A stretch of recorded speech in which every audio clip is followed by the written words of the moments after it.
Minnesota's Capitol Restoration Project entered another phase in the fall of 2013 as workers began demolition of the building's basement, knocking out walls and removing and rerouting cable and wiring.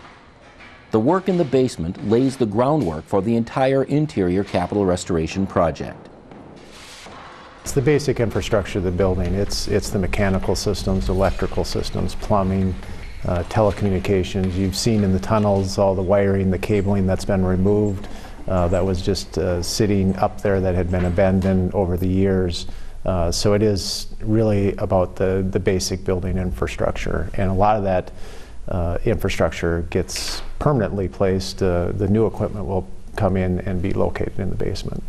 What they're doing right now is taking and demoing all the interior non-bearing walls that were built up over the years as offices and stuff changed and moved around. All of that infill, block, clay tile, steel stud, carpet, just getting rid of all the finishes and making big open spaces. So that's all being just tore down, and then it gets hauled out and hauled away.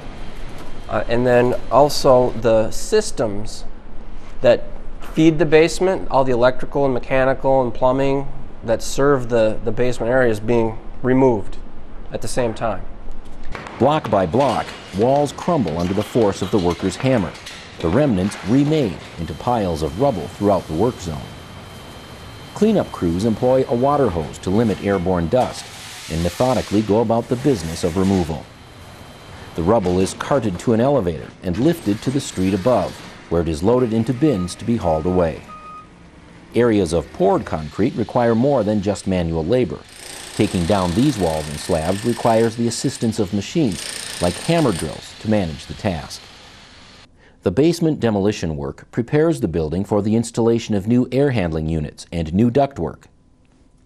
The ductwork for a large building like this is huge, and so if you take a 4-foot diameter duct and you hang it from the ceiling, that whole space is unusable as occupied space. And so we're going to run that underground over to a chase and then up, so that doesn't take overhead room and it can be used as an office or something.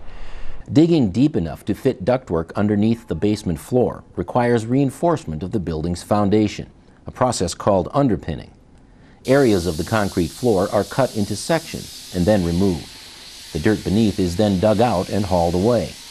This process will be repeated numerous times as preparation for the installation of new ductwork begins. Basement tenants must vacate offices, in some cases offices they've occupied for many years, and move to other areas in and around the Capitol. Every tenant in the building will have to be relocated at some point or another, and some will be relocated for longer periods than others as we move throughout the building and as we're installing the mechanical ventilation systems, the ductwork, the electrical cabling, the telecommunications cabling. That requires significant work on all floors of the building, and that means that tenants are going to have to move, and that's already underway, started with the work in the basement. Those spearheading the Capitol restoration process are charged with keeping the building functioning throughout. Creating a business-as-usual atmosphere during legislative sessions is a major challenge. Even as concrete walls come down, the tunnel connecting the Capitol building to other areas of the complex still must remain open. A thoroughfare of sorts, the tunnel becomes a moving maze as passers-by navigate a path through ever-shifting plywood walls. We're always going to have access through the basement so people can get to the various state office buildings through the Capitol like they're used to, but those walls are made out of plywood and they're short so that we can move them around as we need to. Once the work gets really busy down here, the way you get from one end to the other will probably be different every day. As the walls to makeshift rooms and offices fall away, space opens up that will ultimately provide new areas for both Capitol area employees and the public. Much like this room, G15 that we're in, there's going to be a similar space directly below us down in the basement, and that's going to be for public events, which currently happen in the Great Hall, but we're going to actually have a space now moving forward for the public to hold events before they go meet with their legislators. When the Capitol restoration is complete, new office space will appear. Tenants, old and new, will again occupy the space in the deepest part of the Capitol building.